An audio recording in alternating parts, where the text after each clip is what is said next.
تعمل ايه عشان تنقذ شخص لقيته لا قدر الله بيتكهرب قدامك؟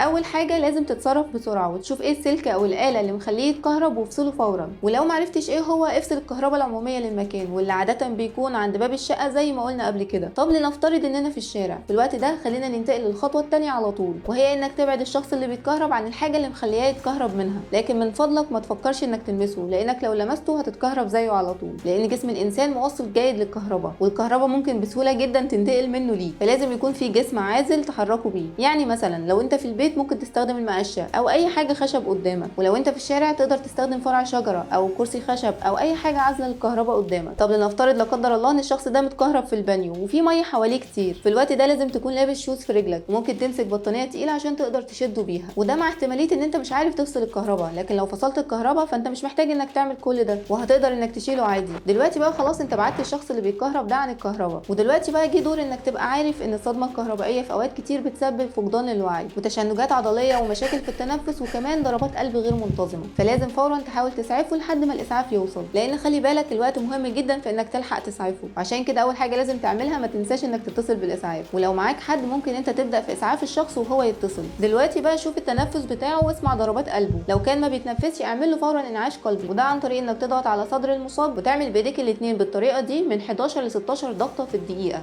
من الافضل ليك انك تتعلم الطريقه عشان مهمه جدا. يعني مثلا في حالتنا دي لو عضله القلب اتوقفت بسبب الصعق الكهربائي ممكن نقدر نخليها ترجع تشتغل في خلال 8 ل 10 دقائق، وده اقل من المده اللي ممكن الاسعاف يوصل فيها، فلازم وقتها تتصرف بسرعه. وابدا بالتزامن مع الانعاش القلبي، اعمله تنفس صناعي عن طريق انك تميل راسه لورا وتقفل مناخيره وتبدا انك تنفخ في فمه وتدلك صدره. تاني حاجه لو كان عنده حروق تجنب تماما انك تحط على جسمه اي حاجه ممكن تلتصق بيه زي البطانيه مثلا او الفوطه، لكن ممكن انك تستخدم شاش معقم وبعدها نزل على الحرق ميه عاديه لمده 20 دقيقه وبعد كده لفها بشاش معقم. لو ظهرت عليه اي علامات الصدمه زي القيء او الاغماء نيمه على ظهره وارفع رجله لفوق وراسه تكون لتحت، وحاول انك ما تحركوش من مكانه لحد ما يجي الاسعاف، الا لو كان المكان اللي موجود فيه خطر عليه، في الوقت ده انقله فورا وحاول انك تخليه دافي وما يصابش بالبرد. وفي الاخر برعايه الله وحفظه وربنا يعافيكم جميعا.